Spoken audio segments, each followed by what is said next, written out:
किसान साथियों नमस्कार। साथियों ये हमारा आलू का खेत है। आप देख पा रहे हैं इसमें आलू की खुदाई चल रही है। किसान साथियों इसमें हमने आलू की बिजाई काफ़ी देरी से की थी और ये हमारा चिपसोना आलू है। आप देख पा रहे हैं जितना भी आलू इसमें निकल रहा है पूरी तरह फ्रेश और चमकदार है। क्योंकि किसान साथियों हम जब जैविक खेती करना आरम्भ करते हैं तो हमें उस पर कुछ समय तक थोड़ा उत्पादन हमें कम मिलता है, लेकिन हमें जो फसल हम बोते हैं वो हमें गुणवत्तापूर्ण प्राप्त होती है। ये हमारा आलू देरी से बिजाई करने के कारण इसमें छोटे बड़े भी हैं, लेकिन फिर भी इसका साइज लगभग सामान्य स्थिति में है और जितना भी आलू है फ्रेश है, पूरी तरह चमकदार है। क्योंकि किसान साथियों आपको हम हमेशा रियल चीज़ दिखाने का प्रयास करते हैं। ऐसे ही साथ ही कुछ हमारे किसान मित्र आए हुए हैं कि चलो आज आलू भून कर खाए जाते हैं, तो कुछ हमारे मित्र अपने अपने काम पर लगे हुए हैं। क्योंकि फार्म हाउस पर इस तरह की गतिविधियाँ होती रहती हैं तो हमें आनंद की अनुभूति प्राप्त होती रहती है। किसान साथियों क्योंकि ज़्यादातर हमारे किसान साथी नकदी फसल बोने लगे हैं और खाने पीने वाली फसलों को उन्होंने बोना बंद कर दिया है। हमारा क्रम किसान साथियों यही है कि नई पद्धति को तोड़ते हुए पुरानी देसी पद्धति को फिर प्रवेश किया जाए, क्योंकि देसी पद्धति में ही हमारा जीवन यापन एक सच्चे किसान के रूप में हो सकता है। क्योंकि देसी ज़िंदगी में आना एक अपने आप में बहादुरी और कलापूर्ण कार होता है इस वर्तमान युग में। क्योंकि इस समय ज़्यादातर लोग आर्थिक समृद्धि को महत्व देते हैं और वातावरण के संतुलन को बनाए रखने के लिए हम सारी चीज़ों को भूल जाते हैं। क्योंकि प्रकृति के साथ हम जुड़े हुए हैं और प्रकृति में ही हम पैदा हुए हैं, तो इसलिए हमें प्रकृति को अच्छा बनाए रखने का हमारा कर्तव्य होता है। तो इसको निरंतर जारी रखना चाहिए किसान साथियों, इसी में ही हमें असली आनंद प्राप्त होता है। इसमें किसान साथियों आप देख पा रहे हैं इस खेत में हमारे जो आलू का साइज है बहुत ही अच्छा है। ये हमारे सब बहुत ही अच्छे परम मित्र हैं, किसान मित्र हैं। काफ़ी सारे लोग आए हुए हैं अपने अपने तरीके से, अपने अपने अंदाज में कुछ ना कुछ खाने पीने के लिए। इसमें आप देख पा रहे हैं घास बहुत ज़्यादा उगाई थी, क्योंकि हमने इसमें किसी प्रकार का खरपतवारनाशी का प्रयोग नहीं किया था। क्योंकि हम जितना बैक्टीरिया खाद डालेंगे, अगर खरपतवारनाशी का हम प्रयोग करते हैं तो उसमें से 50% बैक्टीरिया हमारे खरपतवारनाशी डालने से नष्ट हो जाते हैं।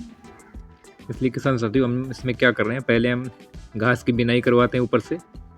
इसके बाद हमारे किसान मित्र हैं वो उसको फावड़े से गुड़ाई करके आलू को एक साइड अलग करते जाते हैं। ये आप नई तकनीक देख पा रहे हैं। ये तकनीक बहुत ही कम आपको देखने को मिलती है। जो देसी पद्धतियाँ हैं आप देख पा रहे हैं, मिट्टी को एक साइड से हटाकर पीछे साइड कर दिया जाता है। इसके बाद इसमें खुरपी चलाने की आवश्यकता नहीं होती है और इसको आसानी से बीन कर जो हमारी महिला मित्र किसान हैं वो उनको अलग करते जाते हैं। आप देख पा रहे हैं इस स्टाइल से। ये हमारे बड़े भाई साहब हैं, इनको हर चीज़ का बहुत ही ज़बरदस्त अनुभव है। हम भी समय समय पर अपने बड़े भाई साहब का अनुभव प्राप्त करते रहते हैं, क्योंकि पुराने और बुजुर्ग लोगों का हमेशा अनुभव फार्मिंग में लेना चाहिए। क्योंकि इनके अनुभव बहुत ही अच्छे और लंबा रिजल्ट देने वाले होते हैं। लेकिन आजकल की युवा पीढ़ी अपने ज्ञान के आगे बुजुर्गों के ज्ञान को भुला देती है। तो साथियों आप भी अपने फार्म हाउस में कुछ हिस्सा बचा कर रखें और उसमें कुछ ऐसी चीज़ें उगाएं जिससे आपके जो सहपाठी किसान मित्र हैं उनका आना जाना रहे। जब आप खेत पहुँचे तो कुछ ना कुछ आपको खाली मिले। तो कभी कभी हम सोचते हैं कि खेत में अगर कुछ खाने पीने की चीज़ें लगी होती तो हमारा जुड़ाव लगातार रहता है न। वैसे जो भी किसान साथी खेती करते हैं तो वह इन चीज़ों को भूल जाता है और तभी खेतों में समय पर पहुंच नहीं पाता है। फसलों में हमारे समय रोग आ जाता है और उसकी सही से प्रबंधन नहीं कर पाते हैं। क्योंकि हमको देख पा रहे हमारे किसान मित्र सारे आलू का इंतजाम कर रहे हैं। इसके बाद हम सारा काम निपटा के आलू खाने का आनंद लेंगे चटनी के साथ, देसी चटनी के साथ में। एक मित्र को हमने चटनी बांटने के लिए भेजा हुआ है, कुछ देर बाद आएगा। जब ये काम ख़त्म होगा जैसे ही, वैसे ही हम सभी लोग कुछ बैठकर आनंद लेंगे। ये हमारा डॉगी है टाइगर, ये कभी पीछा नहीं छोड़ता है, बराबर खेत में आके ड्यूटी करता है, इसके बाद घर पे आके सो जाता है। तो किसान साथियों, इसमें अब हम मूंगफली की बिजाई करेंगे।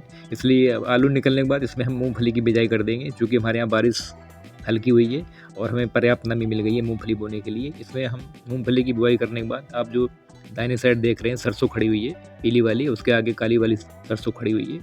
इसके बाद इसकी कटाई करेंगे हम। कटाई करने के बाद फिर इसमें भी मूंगफली की बिजाई करेंगे। लगभग ये 1-2 दिन में हमारा काम समाप्त हो जाएगा और इसमें हम मूंगफली की बुआई करने का काम भी समाप्त कर देंगे। और आगे आप देख पा रहे हैं उसमें हमने मूंगफली की बिजाई कर दी थी। इसमें जमाव हो रहा है, करीब 1-1.5 इंच का पौधा निकल आया है। तो किसान साथियों, ऐसे आप क्रमवार खेती करें। आप इस चक्कर में ना रहें कि हम एक साथ बोएं। आप जैसा खेत खाली होता जाए उसमें उसकी बिजाई करते हैं, जो भी आपको फसल आगे लेनी हो, तो आपका समय नष्ट नहीं होगा और आपको अल्टरनेट समय मिलता रहेगा सभी फसलों की अच्छी तरह से देखरेख करने का। तो किसान साथियों, इसमें आप खाद प्रबंधन बहुत ही अच्छे से करें। मूंगफली में पोटास डालना बिल्कुल भी ना भूलें, क्योंकि जितनी भी कंद की फसलें होती हैं उनमें पोटास बहुत ही आवश्यक होता है। तो इस तरह किसान साथियों, आप भी जैविक तरीके से अपनी आलू की खेती कर सकते हैं।